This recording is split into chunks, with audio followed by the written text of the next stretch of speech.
PPT-nya udah kelihatan. Oke, it's fine. Oh, ini panjang banget ya, nggak 5 halaman.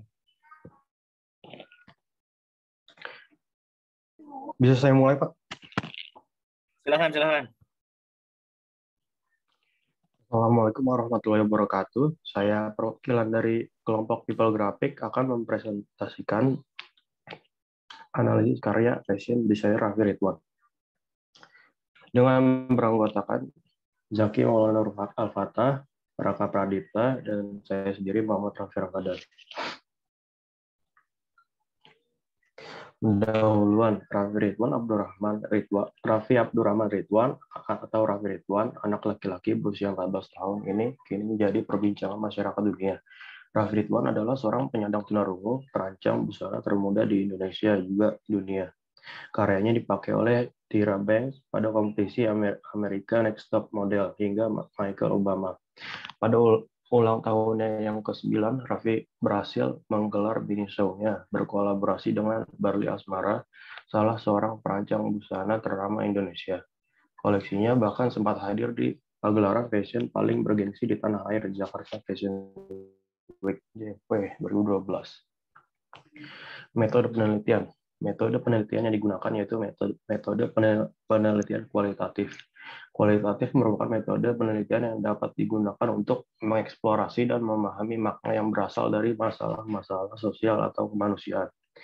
Proses penelitian kualitatif ini melibatkan upaya-upaya penting seperti mengajukan pertanyaan, menyusun prosedur, mengumpulkan data spesifik dari para informan atau partisipan, menganalisis data secara induktif, mereduksi, memverifikasi, dan menafsirkan atau menangkap makna dari konteks masalah yang diteliti. Rumusan masalah. 1. Bagaimana motivasi desainer untuk membuat suatu karya? 2. Apa yang membuat suatu karya itu berbeda? 3. Bagaimana menciptakan suatu ciri khas pada karya Raffi Ridwan? Hasil dan pembahasan. Desain sebagai seni terapan yang melibatkan susunan garis, bentuk, warna, ukuran, dan nilai sebuah benda memiliki prinsip-prinsip tertentu.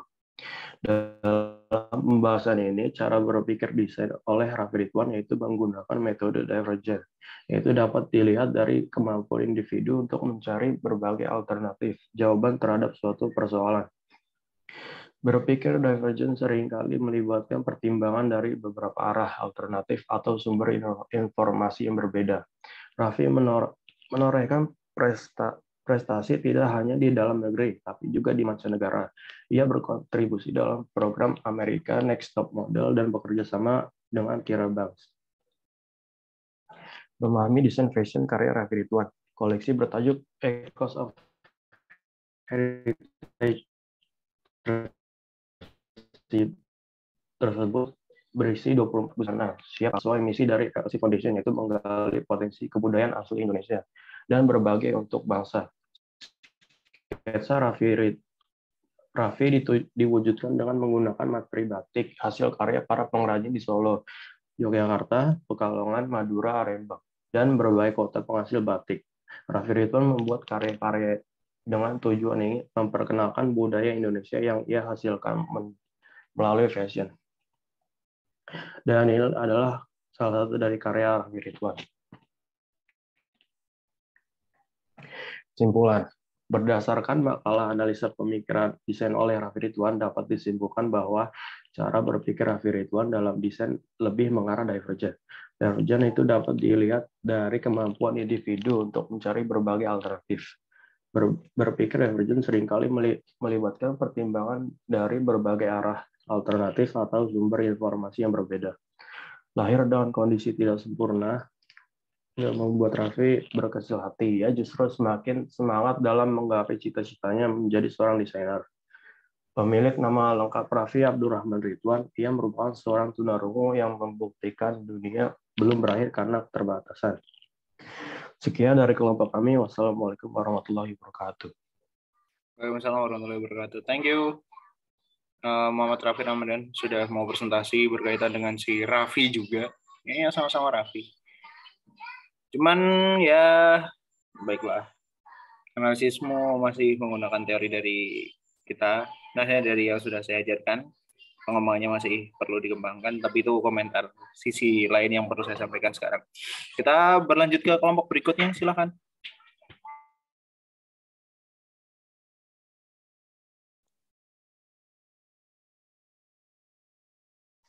Saya ingatkan lagi untuk absensi di LMS dan kemudian juga absen di chat. Jadi ada 2 absensi. Absensi pertama untuk absensi kalian Ponindra, dan yang di chat ini saya gunakan untuk melihat melihat absensi yang datang pada conference. Silakan berikutnya Anang Atorik, Anang Dava Altorik. Silakan untuk dimulai. Screen-nya udah terlihat belum, Pak? Iya. Clear, come on. Screen-nya udah ada belum ya?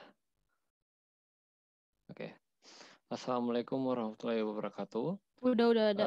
Kami dari kelompok DFM di sini akan mempresentasikan analisis kami tentang ilustrasi yang bertemakan Hari Anak Nasional. Di sini ada Misilia Alifani, Fikri Eriandi, dan saya sendiri Anang Dava Altorik. Ilustrasi ini bertemakan Hari Anak Nasional karya Amaria Dwi Cahyani.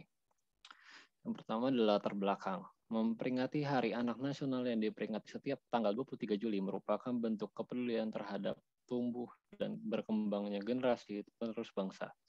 Keluarga menjadi tumpuan yang pertama dan utama dalam memberikan perlindungan yang terbaik kepada anak-anak. Peringatan Hari Anak Nasional menghasilkan berbagai kegiatan positif sebagai bentuk partisipasi dalam masyarakat. Salah satunya adalah membuat karya ilustrasi. Ilustrasi merupakan salah satu bentuk media komunikasi secara visual yang bertujuan untuk menyampaikan suatu pesan atau informasi. Pembuat karya ilustrasi banyak dilakukan oleh masyarakat sebagai bentuk kepedulian terhadap anak-anak di Indonesia. Artikel ini menggunakan metode penelitian deskriptif kualitatif dengan pendekatan teori design thinking sebagai acuan untuk menganalisis ilustrasi Hari Anak Nasional karya Amaria Dwi Cahyani. Penelitian deskriptif kualitatif adalah penelitian berdasarkan fakta ada dan sebagaimana adanya. Sumber data yang diperoleh untuk menganalisis artikel ini dihasilkan dari yang pertama, data Premier. Didapatkan dari wawancara yang dilakukan dengan cara tanya jawab dengan narasumber melalui video conference yaitu Zoom. Yang kedua adalah data sekunder. Diperoleh melalui referensi jurnal yang sudah ada dan juga didapatkan melalui media sosial dari narasumber untuk memperoleh data-data tambahan yang diperlukan pada saat penyusunan artikel ini. Selanjutnya hasil dan pembahasan. Yang pertama adalah empathize. Dari hasil wawancara didapatkan data bahwa narasumber memiliki keresahan tentang anak-anak di masa sekarang yang kurang memiliki minat dengan permainan tradisional. Oleh sebab itulah, narasumber membuat karya ilustrasi yang menggambarkan anak-anak yang sedang bermain permainan tradisional, khususnya gasing. Yang kedua adalah define.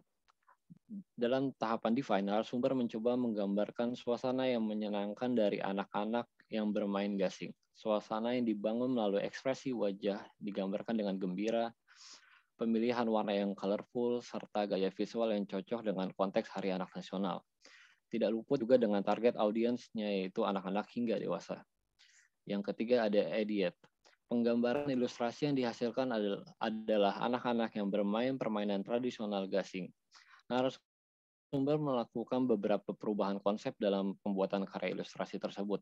Beberapa hal seperti gestur, posisi karakter, pemilihan background, dan pemilihan warna menjadi pertimbangan yang dipikirkan oleh narasumber sebelum mendapatkan konsep final. Yang keempat adalah prototype. Setelah memperoleh beberapa konsep yang berbeda, narasumber memperoleh konsep final yang menggambarkan 4 orang anak yang sedang bermain permainan tradisional gasing. Pemilihan warna yang cerah mempresentasikan kesan yang ceria sesuai dengan ilustrasi yang digambarkan. Penggambaran background berupa latar lapangan kosong di sore hari yang mempresentasikan bahwa seringkali anak-anak bermain di lapangan kosong di waktu sore hari. Selanjutnya tes. Pada tahapan terakhir ini, narasumber memperoleh berbagai feedback atau tanggapan melalui media sosial Instagram. Dari tes yang dilakukan, didapatkan data bahwa tanggapan yang didapatkan sangatlah positif. Beberapa orang beranggapan bahwa ilustrasi anak yang sedang bermain gasing tersebut sangatlah relate dengan masa lampau. Ada juga yang memberi komentar tentang visualisasi yang dibuat oleh narasumber terlihat bagus dengan komponen-komponen visual yang menjadi satu kesatuan. Kesimpulan. Berdasarkan dari analisis tersebut, didapatkan kesimpulan bahwa untuk memperingati Hari Anak Nasional ada banyak kegiatan positif yang bisa dilakukan. Salah satunya adalah membuat karya ilustrasi sebagai yang dilakukan oleh narasumber. Karya ilustrasi yang dibuat oleh Amalia Dwi Cahyani menggambarkan latar belakang anak-anak yang sedang bermain permainan gasing. Permainan gasing dipilih sebagai upaya untuk memperkenalkan dan menyebarluaskan kembali kepada masyarakat, khususnya generasi muda saat ini, untuk tidak melupakan permainan tradisional khas Indonesia. Pembuatan karakter serta pemilihan warna juga disesuaikan dengan target audiens, yaitu anak-anak hingga dewasa. Sekian presentasi dari kelompok kami. Terima kasih. Thank you, Anang. Saya pikir kalian menerima tantangan saya untuk masuk ke jurnal karena Amaria salah satu ilustratornya di Markom Unindra hari ini yang punya kecepatan ilustrasi yang diakui oleh Pak Taufik dan teman-teman tim Markom. Jadi menarik sebenarnya ditulis, tapi sepertinya ya begitulah. Mari kita ke kelompok terakhir pada mini konferensi sebelum kita masuk ke tanya jawab. Silakan.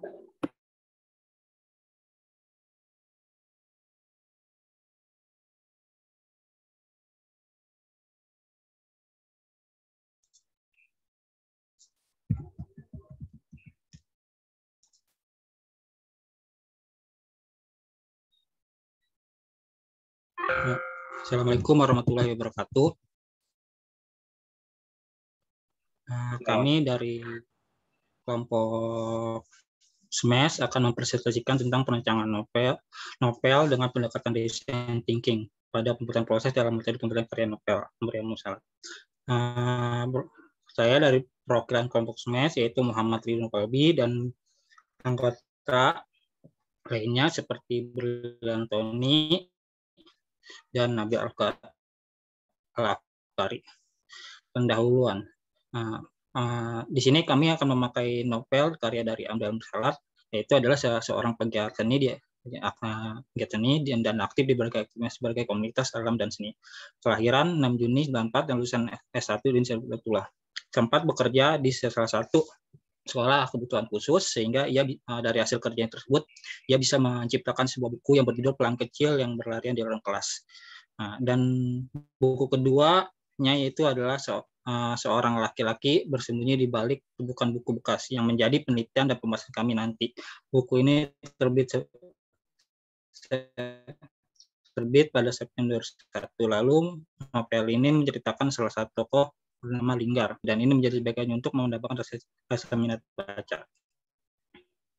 Dan metode yang kami pakai adalah tentang itu design thinking, dan design thinking adalah cara untuk memecahkan sebuah masalah dengan praktis dan kreatif serta memiliki fokus utama pada user atau pengguna dalam menjalankan design thinking ini, dan harus melalui 5 tahap di dalam, yaitu empathize, define, ideate, prototype, dan test, dan pendekatan yang digunakan untuk memecahkan masalah secara praktis dan kreatif dan fokus utama pada user pengguna. Jadi dalam pemecahan masalah ini kami berusaha memahami apa kebutuhan user manusia menghasilkan solusi paling efektif untuk memenuhi kebutuhan tersebut. Oke, ini adalah seorang laki bersembunyi di balik tumpukan buku bekas. Oke, proses dalam atau pembahasan Devin dalam proses empathize dan ini tim kami selaku dalam pelaksanaan pembuatan proses dan pendekatan dalam proses design thinking menemukan proses dari empathize cara agar saudara Amri bisa mendapatkan proses pembuatan novel, yaitu dengan melihat pengalaman beliau yang ia lihat, dan dalam tersebut ia bisa dapat dikembangkan dan layak bisa mendapat ide utama dari setiap pembuatan novel yang saudara Amri bisa buat. Itu yang kedua, ide. Dalam proses ide ini tim kami mendapatkan ide ataupun pemecahan untuk problem solving yang bisa dapat dijalankan ide bagaimana cara menyelesaikan proses pembuatan dan bisa dapat mengajak orang pemuda dapat tertarik